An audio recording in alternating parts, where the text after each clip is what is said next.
Hi, this is Roger, thanks for dropping by. Welcome to the Sunday Orchid Chat. And even now I've started and I still haven't decided what I'm going to talk about today. One thing that I did want to mention because I was asked was my funny turn I had a while ago. Ever since then I've been I won't say every day, but relatively frequently I've been checking my blood pressure with the gadget that I've got. And basically I'm staying below 140 and around 80. It's occasionally below 130 and below 80. So I don't think it's in an area that I need to worry about. Nonetheless, giving it a check every now and again. You know, I'm keeping a spreadsheet so I can keep records. One thing I have just noticed, there's a pattern. Well, I won't say everybody's, my blood pressure gives a much better reading towards the end of the afternoon than it does any time in the morning. And I think that's because in the morning my mind's on things. So there's more stuff going on. Yeah, sorry, there's a robin on the steps just outside the window there. Yeah, so that's good. The bird feeders, I've started stocking them up now. We've had some cold weather and we've got rain nearly all this week with the sounds of it. Showers and sunny intervals, so typical autumn weather, really, average temperatures, after the rainfall that some parts of the country have had, especially up in Scotland with severe flooding in other parts of the country as well. It's a very strange weather pattern. Low pressures often come in from the southwest and they travel upwards and sometimes they circle round, depends on what that jet stream's up to. But this was really weird because a big low pressure, a named storm, travelled up the country and above it was a high pressure and it couldn't move. It just got stuck. So it just continued to rain. Some places had nearly 8 inches of rain. And when you're in a mountainous country and you get 8 inches of rain, the mountains tend to funnel it into the rivers and then the rivers often go through the towns, so yeah, not good. But yeah, I've started stocking the bird feeders up now. Now, activity is okay, but I still haven't got the variety I had the first year I was here. First year I was here, I had a large variety on the feeders, regular. Now, okay, it's only the middle of October. We're not really in winter yet, so we haven't got the harsher weather. Leaves are still on the trees. There's still seeds around and insects to find. So maybe later. But I just get I get the blue tits, great tits, and cold tit. One. There might be two, but I've only seen one at a time. The long-tailed tits come occasionally, but not that often. Sparrows are there every day, my robin's there every day, blackbird, and I've had a song thrush in the garden, not on the feeders. It was actually in the tree singing. And not that it's anything to do with the feeders, but there's tawny owls around. At one point I counted three separate calls. It's a strange one. People often think of owls making a to-it-to-oo noise. It's in children's books, to-it-to-oo. In actual fact, that is the sound made by tawny owls, S on the end, to. One of them does to-it, either the male or the female, and the other one does to-oo. So when you get to-it-to-oo, it's two calling to each other. And if they're very close together, it sounds like one bird. That's where it sort of came from. Yeah. So anyway, there are tawny owls around, which is good. It's nice to have owls around. Certainly didn't get any at the other place. Right, what else is going on? Not a lot. Orchid shows are now finished. We did the last little flurry last weekend. There aren't any more now. I've got one more orchid meeting this year, and then the next one, which would be to the December meeting, isn't a meeting, it's our Christmas lunch, where we all gather together and stuff ourselves silly. And that's changed. We used to go to a hotel, so we would just book in at a hotel and they do everything, we just turn up. But we've had some pretty bad experiences. So what happens now is our catering manager and some friends and associates, sometimes family, they prepare and cook it on site. So it's like having a homemade meal, which you can't beat really, or I don't think you can anyway. You know, if you have a Christmas meal in a hotel, the chances are it's come out the back of a lorry. They didn't cook it themselves. But yeah, so we had a really good time last year with, you know, everything was hot, everything was served, it was cooked. Most of it was cooked that morning, some of it was cooked the day before and then heated up. And the kitchen facilities at the place we used allowed that to happen. The only problem is, because it's a church hall, no alcohol allowed. We're allowed mulled wine. There's no restriction on how strong it can be. I've had a word. But yeah, quite honestly, it's a lunchtime do, and everybody will have driven there, so you can't go now for the drinks. I know you can have like 2 people, one can, one can't, and all that stuff, but I'm always in the can't list. Right, so that's orchid events coming up. There's no bonsai events that I'm going to go to. There is, I'm still hoping to do it, I'm still waiting for the colours to start, the autumn colours. There's a garden I want to visit, you know, a sort of pay to get in garden, and it's a woodland garden, and it's got several themes, and one of the themes is a Japanese garden.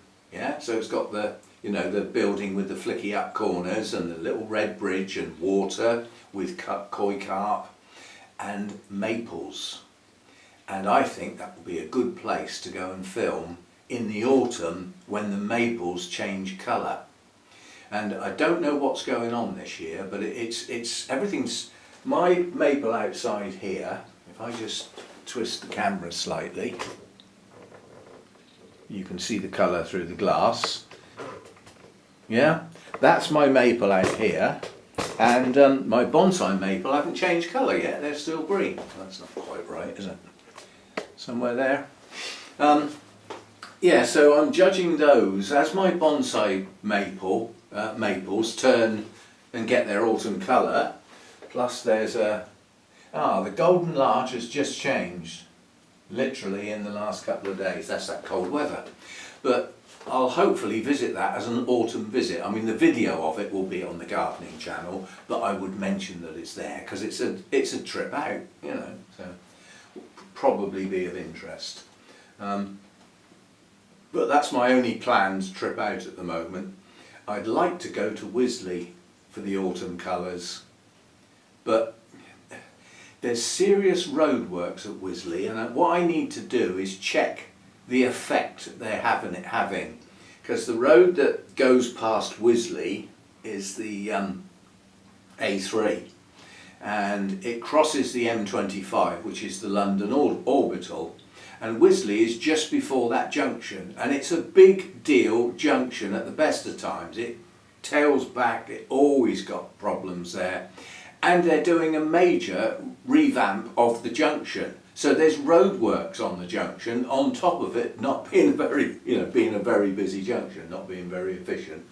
So, you know, I don't really want to go somewhere and have to queue half an hour, you know, in the car to get in. So I will be checking that.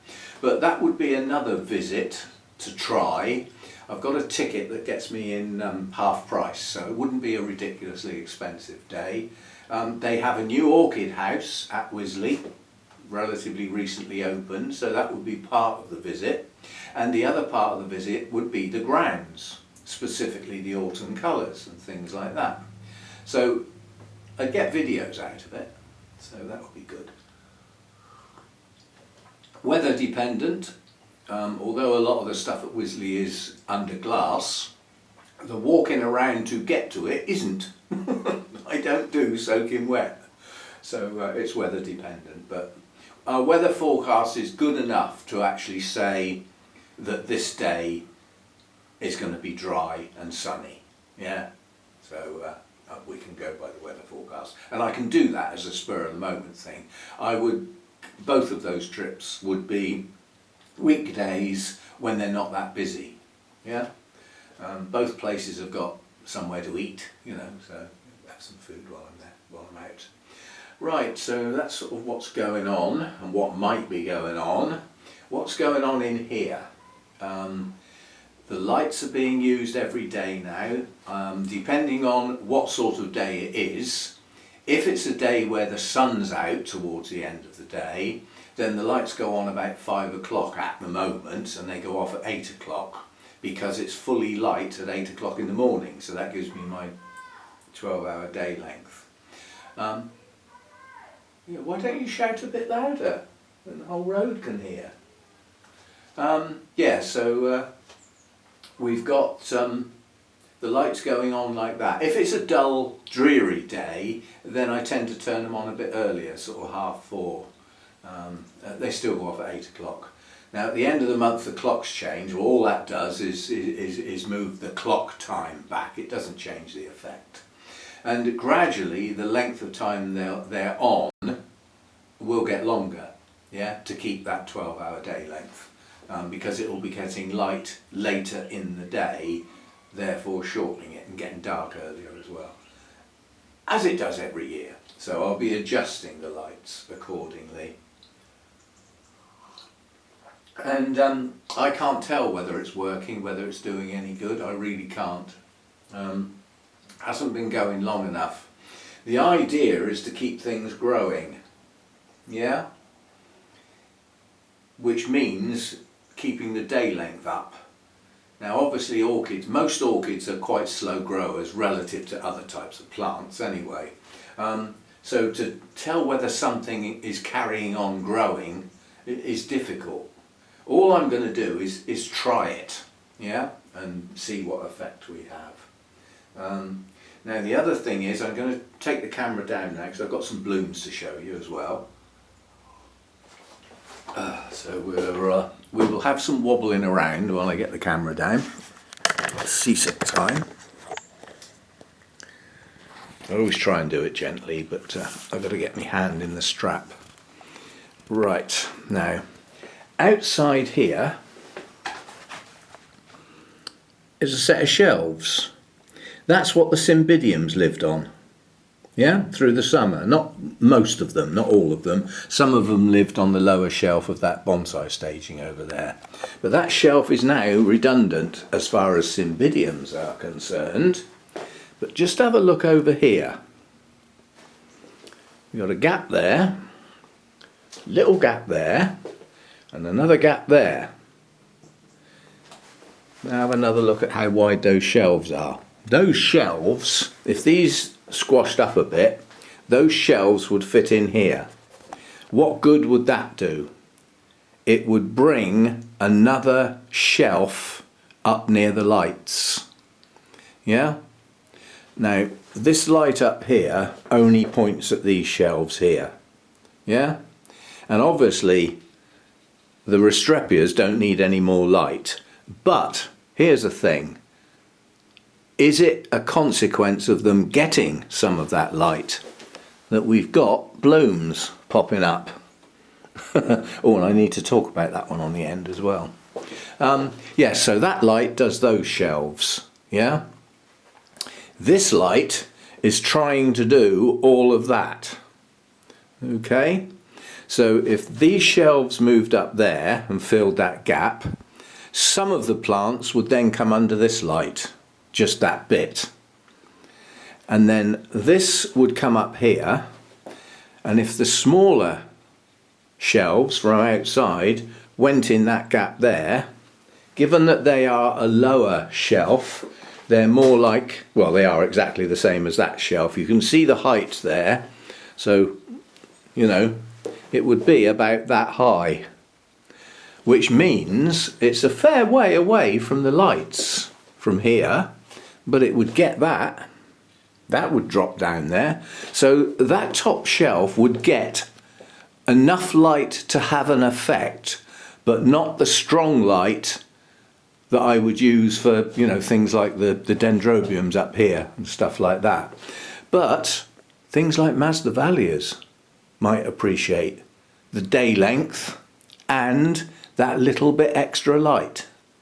We've already found out, in many different growers that I've talked to, because of a talk we had at the Orchid Society about a Masdevallia specialist and hybridizer, so well into the subject, and he reckoned that since he started giving them a bit more light here in the UK, he got better blooming. Didn't necessarily grow any better, but he got better blooming out of them. Ones that he'd had trouble blooming all his life suddenly started to bloom. So we could get some of the plants on the lower shelves on this top shelf, which means some on the very lowest shelf could come up one in the gaps that those plants leave. So I think we might be rearranging the plants again to take advantage of the lights. As I said, this light here distinctly falls down this gap. I mean, obviously it's geared up to this top shelf, but some of the light on the edge of its range does drop down there, and some of this drops down there. So yeah, so I think we will do that. Right, blooms. I was hoping this was going to be open, but it's nearly there, but not quite. That's Oncidium tiger tail. So it's an attractive odont type. Like this is an odont type.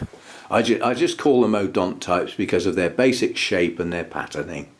I've brought this over here so we can see it.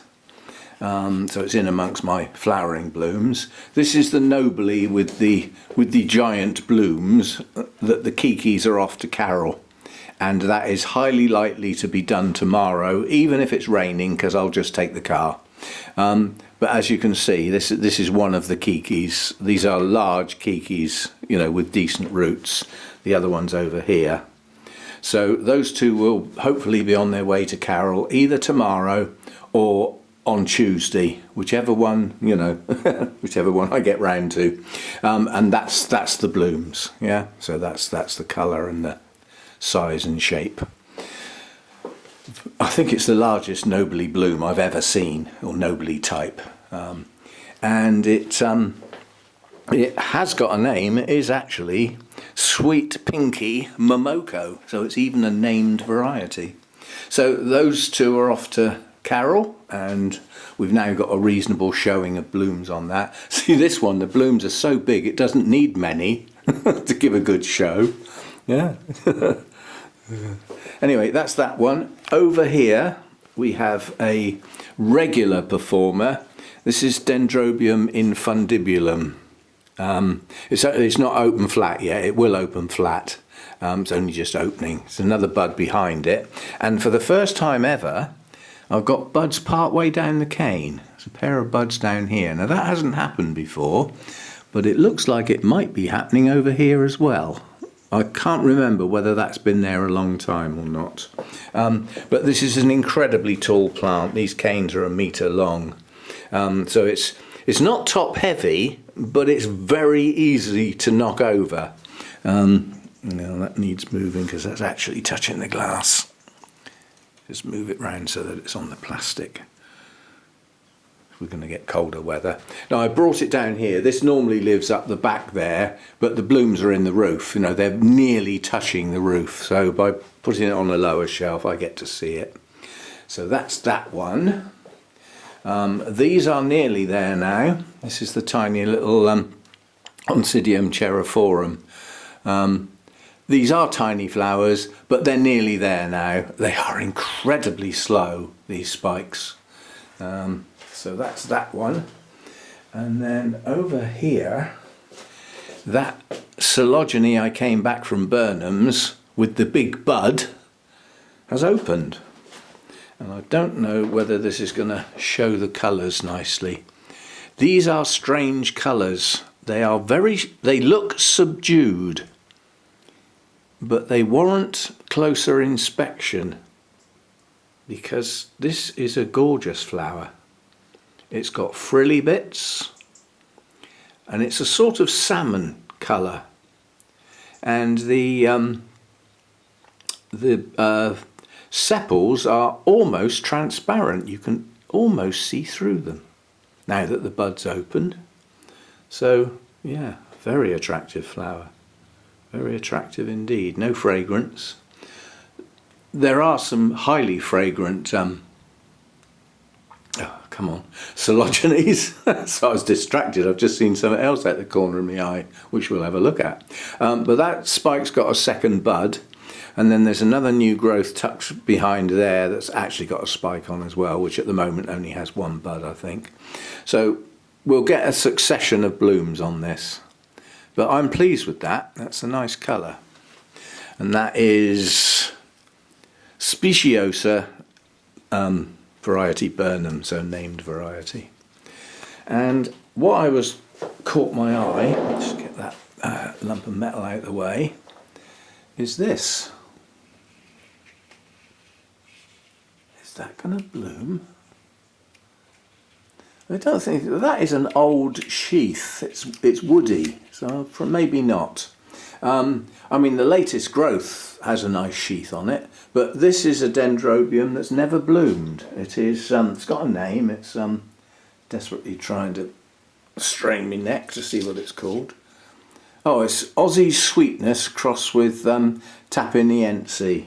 So it's a hybrid cross with a species, and it's never bloomed. It's a Latoria type, and it's grown some lovely new canes. Oh, this is a new cane over here. Again, there's a sheath. Another new cane here. So 2 nice new canes. Pot full of roots, sheaths, but so far no blooms. So I still don't know what that looks like, and I've had it a while now. But I'm hoping that the reason Latorias are not highlight orchids. They tend to be from evergreen forest rather than deciduous. But they do like to be cooler in winter a little bit, not cold, and a little bit of a rest, but not dry for any long periods. But that depends on temperatures. My temperatures are low, so it does get dry for longer periods. But yeah, maybe because that's under the lights, it might actually push some blooms out. Because it might not be the light intensity, it might be the day length. And at the time of year it possibly might think about blooming, the day lengths have gone short in the past, and so it hasn't done it. Possibly, I don't know. We shall see. So that's some new blooms. Some ideas for moving some plants around to get a few more plants with some extra light. I mean, these plants down here, first of all, there's a great big mount in front of them, so they don't get much light from the lights. I mean, not in here. In fact, they don't get much light at all down there. So there's a couple there that could come up, so that the what have we got in there? That's Masdevallias, all Masdevallias, and the 2 zygos. All of those could come up to see what happens. Yeah, and that means that mount won't be sheltering anything, so we shall see. And that mount got put down there because I was looking at something yesterday and I forgot to put it back. That normally lives up there. That's watering for you. Right, so I know that's probably quite short today, but that's all I've got really. The workload in here is down to next to nothing. There really won't be much going on now. We really are okay. I'm using lights to artificially lengthen day lengths, but that doesn't change the drop in temperatures that I'm getting due to the fact that we're heading in towards winter now. This morning was cold. When I got down here, the heater was running. I got woken up early this morning. Somebody, no names mentioned, decided it was breakfast time, long before it should have been. So I got up, and the heater was cutting in and out right up until, sort of 7:30, 9 o'clock in the morning, when a little bit of temperature managed to get in here and raise it. It's currently 20 because the door's open, yeah, so the heat's coming out of the house. What else? We sat down to watch the England rugby match, semi-final of the World Cup, and unfortunately it was on in the evening. So at half time, when England were leading quite nicely, I thought, well, the result's probably inevitable and I'm tired, I can't stay up that late watching rugby, I'll only fall asleep. So I went to bed, only to get up this morning and hear on the news that they lost by 1 point. So they're out now. So will I be interested in the final? Yes. Just because the country I live in is no longer in it, okay, a little bit of interest has been lost as a consequence. But, when a tournament of any sporting type is at World Cup level, you're looking at the top teams. So these games should be as good as they get. So yes, I'll still watch the final. I think. It depends when it's on. If it's on, well, it'll be on next weekend, I presume. Unless it's on today. Would they have the final the day after the semi-finals? I don't know. I don't follow it that much. Anyway, if I'm around for the final and I'm up, because it's not late in the evening, then yes, I will watch it. And yeah, I'm going to finish up looking at that. Now imagine if the sun was on that. That would glow. Absolutely glow. It's always been a good maple tree, that one. That came from the other house in that huge pot. My son carried it. And we broke a few branches getting it down the side of this house through the alleyway because it's so narrow. And I said, don't worry, they'll grow back. And it has. It's grown into a nice shaped tree. I have trimmed it to try and keep its natural but not extended shape. So the problem is maples can throw out 3 foot long new growths, and they're like a twig. Okay, they will thicken up, but they spoil the outline of the tree, so I pruned it a bit. And as for the rest of the bonsai, there's not much colour going on out there. So it's that cat again. Plonk. It's amazing they just jump off a 6-foot fence, and think nothing of it.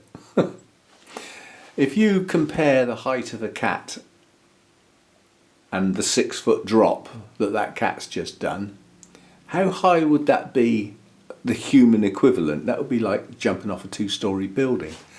I don't think we'd bounce like the cats do. They are geared up for it. Right, yeah, so thanks for dropping by and everything, and thanks for supporting the channel. I had a new person join Patreon, the Patreon site, so I have a new patron. Thank you very much for that. All the support is welcome, especially as we head into winter and the bills start going up, which they will. I'm not sitting around freezing all day long. And obviously the electronics in here, we've now got the lights as an excess, as electricity usage is going up with that. They're not high power, they don't use a huge amount of electricity, and obviously they're not on for that long each day, but it is a daily thing, so however much electricity they use is every day until we get out the other end of winter, sort of thing. And the heater will start coming on a bit more often now as we head into winter. We get the colder nights, and yeah, so every little bit helps, as Tesco's say.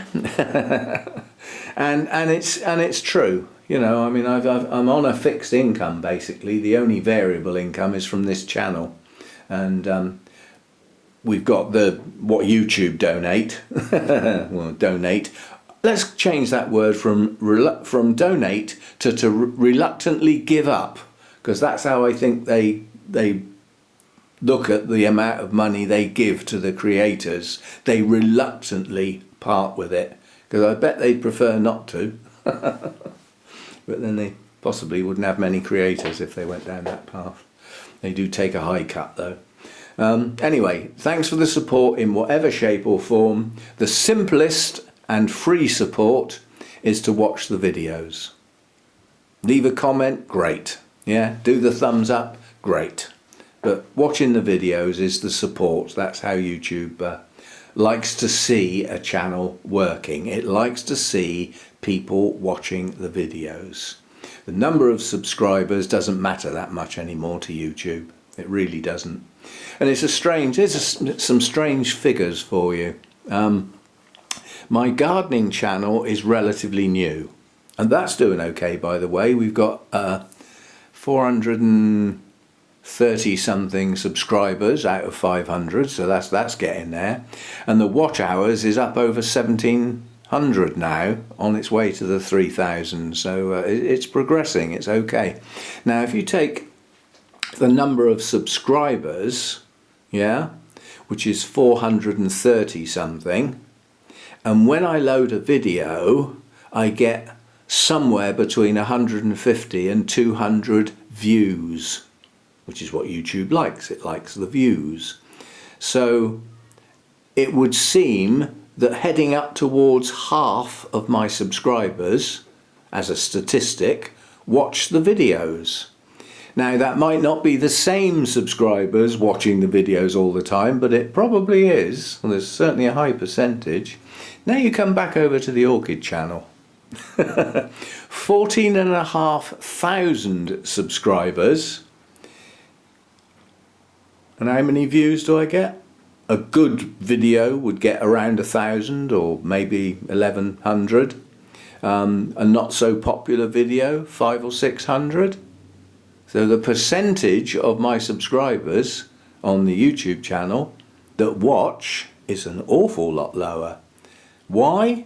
Because I suspect an awful lot of those people that have subscribed over the number of years are no longer watching the channel and haven't unsubscribed. Some of those people may no longer be with us. Yeah? But they don't unsubscribe, do they? So yeah, statistics quite different, and I think the gardening channel is more representative as it's a newer channel. So the people that are watching it, they're new to the channel and the channel's new. So yeah, but yeah, I was surprised the difference. Also a slightly lower age range on the gardening one than on the orchid one, and percentage of men and women roughly the same on both. So it seems an awful lot more women are watching YouTube than men. And generally speaking, I think that's probably true in, you know, the sort of arena that I'm in, to do with plants and stuff, you know. Anyway, I got other stuff to do today. I got some paperwork to do, believe it or not. So I'll leave you on some bright yellow, and again, thanks for all the support. It really is appreciated. And I'll see you next time. Coming up this week, I haven't got a clue. All right, I'm going to start something now. One video this week, and I might do this on a regular basis through the winter because it'll help me out. Purely selfish. I get a bonus out of this, but so do you. Tell me what you want to see. Tell me of a video you want to see, and I will choose one. And whoever's idea it is, it might be several people's ideas, gets a name check. I know that's not a big deal, but it's a nice touch, isn't it? Yeah? So I think probably once a week is enough, but once a week might work well. I will do a video that is effectively a viewer's request. Now, there are some videos that people are going to request that are not possible. Behave yourselves.